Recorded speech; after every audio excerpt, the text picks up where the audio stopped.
آیت نمبر 33، صفحہ نمبر 597، 597۔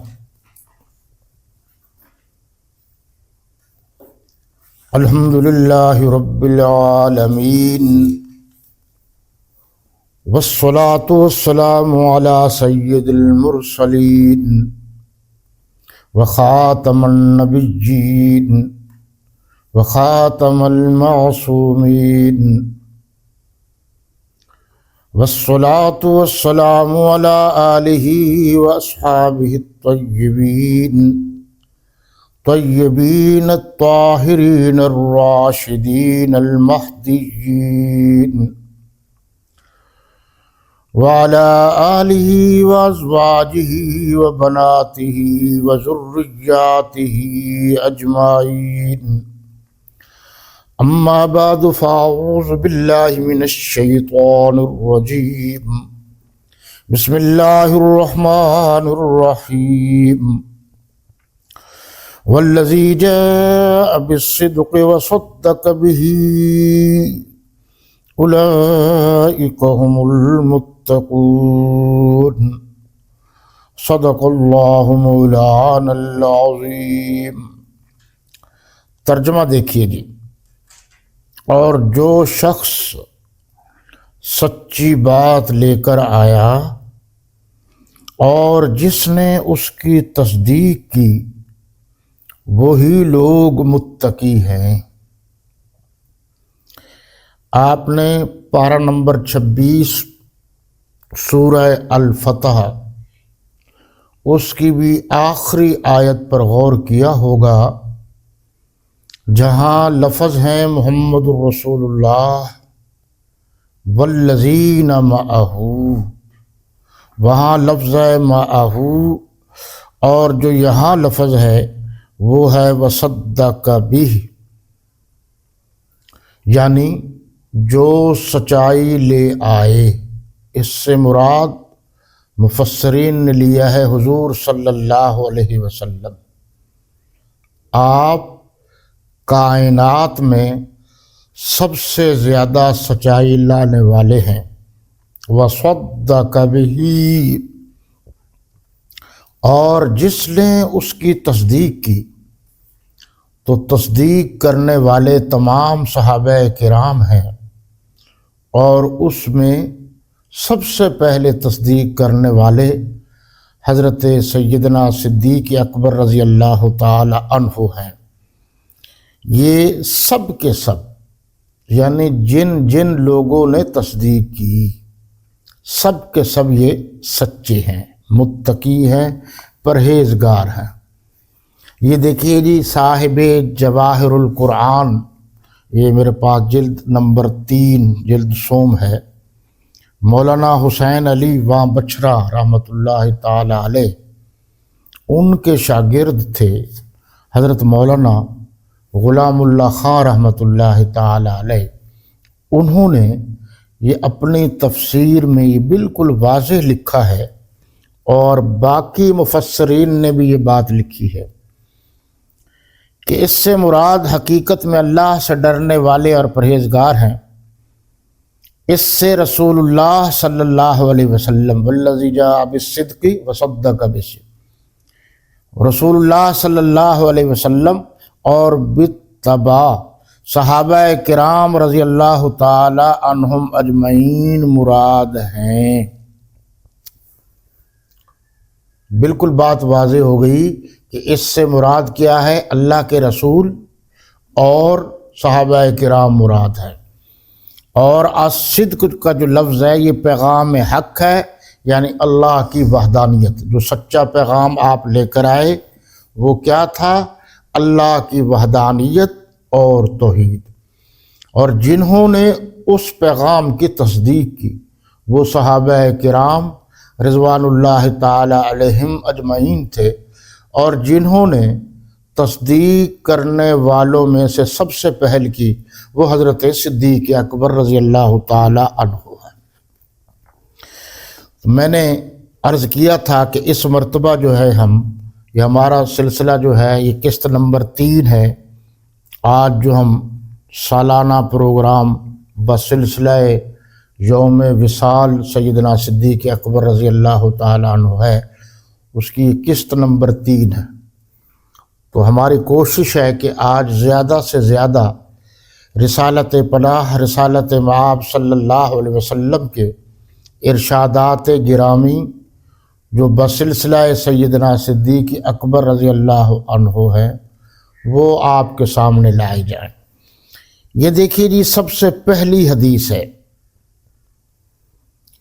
کہ حضرت ابو سعید خدری رضی اللہ تعالی عنہ سے روایت ہے کہ وہ فرماتے ہیں کہ آپ صلی اللہ علیہ وسلم نے فرمایا کہ مجھ پر بہت احسان کرنے والا، آپ صلی اللہ علیہ وسلم کے الفاظ پر غور کریں گے، تشریح اور تفسیر کی ضرورت ہی باقی نہیں رہے گی کہ مجھ پر بہت احسان کرنے والا اور صحبت اور مال سے ابو بکر صدیق رضی اللہ تعالی عنہ ہیں۔ اگر میں اپنا دوست پکڑتا تو ابو بکر رضی اللہ عنہ کو پکڑتا، لیکن اسلام کی برادری اور محبت اس کی ثابت ہے، مسجد میں کوئی کھڑکی نہ چھوڑی جائے مگر ابو بکر رضی اللہ عنہ کی کھڑکی۔ ایک روایت میں یوں ہے، اگر میں دوست پکڑنے والا ہوتا اپنے رب کے سوا، سب سے پہلے تو وہی ہے، تو پھر میں پکڑتا ابو بکر کو، یعنی اللہ کے بعد میں نبی ہوں اور میں اپنا دوست حضرت ابو بکر صدیق رضی اللہ تعالی عنہ کو پکڑتا ہوں۔ نمبر 2 حدیث حضرت عبداللہ ابن مسعود رضی اللہ تعالیٰ عنہ سے روایت ہے، آپ نے فرمایا اگر میں دوست پکڑتا تو حضرت ابو بکر رضی اللہ عنہ کو دوست پکڑتا، لیکن ابو بکر میرے بھائی ہیں۔ آپ الفاظ پر غور فرمائیے کہ اللہ کے نبی صلی اللہ علیہ وسلم نے فرمایا کہ حضرت ابو بکر رضی اللہ تعالی عنہ میرے بھائی ہیں، وَلَكِنَّهُ أَخِي وَصَاحِبِي، میرے بھائی ہیں اور میرے ساتھی ہیں، اور اللہ تعالیٰ نے تمہارے ساتھی کو دوست پکڑا ہے۔ صرف میں نے ہی نہیں بلکہ اللہ نے حضرت ابو بکر صدیق رضی اللہ تعالیٰ عنہ کو بھی اپنا دوست پکڑا ہے، یعنی دوست بنایا ہے۔ اللہ اکبر۔ نمبر 3 حدیث، میں تشریح اس لیے نہیں کر رہا کہ آپ کے سامنے یہ بات آ جائے کہ آپ صلی اللہ علیہ وسلم کو پوری کائنات میں سب سے زیادہ محبت حضرت ابو بکر صدیق رضی اللہ تعالی عنہ سے تھی۔ سیدہ عائشہ رضی اللہ تعالی عنہ سے روایت ہے کہ رسول اللہ صلی اللہ علیہ وسلم نے میرے لیے فرمایا اپنی مرض الموت میں، کیا فرمایا؟ اپنے باپ ابو بکر کو میرے لیے بلاؤ، سیدہ عائشہ سے فرما رہے ہیں، اور اپنے بھائی کو کہ میں نوشتہ لکھ دوں کہ میں ڈرتا ہوں خواہش کرے کوئی خواہش کرنے والا اور کوئی کہنے والا میں مستحق ہوں خلافت کا، حالانکہ وہ مستحق نہیں، اللہ انکار کرے گا اور مومن بھی انکار کریں گے مگر صرف اور صرف حضرت ابو بکر صدیق رضی اللہ تعالی عنہ کو۔ الفاظ بڑے واضح ہیں۔ جو لوگ یہ کہتے ہیں کہ قلم دوات لاؤ ہم خلافت لکھ دیتے ہیں، تو قلم دوات نہ لائے تو قلم دوات انہوں نے کس سے مانگی تھی؟ حضرت علی رضی اللہ تعالی عنہ موجود تھے اور حضرت فاروق اعظم رضی اللہ تعالی عنہ موجود تھے۔ حضرت فاروق اعظم رضی اللہ تعالی عنہ نے فرمایا حسبنا کتاب اللہ، اور یار لوگوں نے یہاں یہ بات بنائی کہ وہ قلم دوات منگوائی تھی خلافت لکھ کر دینے کے لیے، لیکن آپ صلی اللہ علیہ وسلم اس قلم دوات کے معاملے کے بعد بھی پورے 5 دن اس عارضی دنیا میں موجود رہے، پھر آپ نے نہیں فرمایا، پھر اصرار بھی نہیں ہوا۔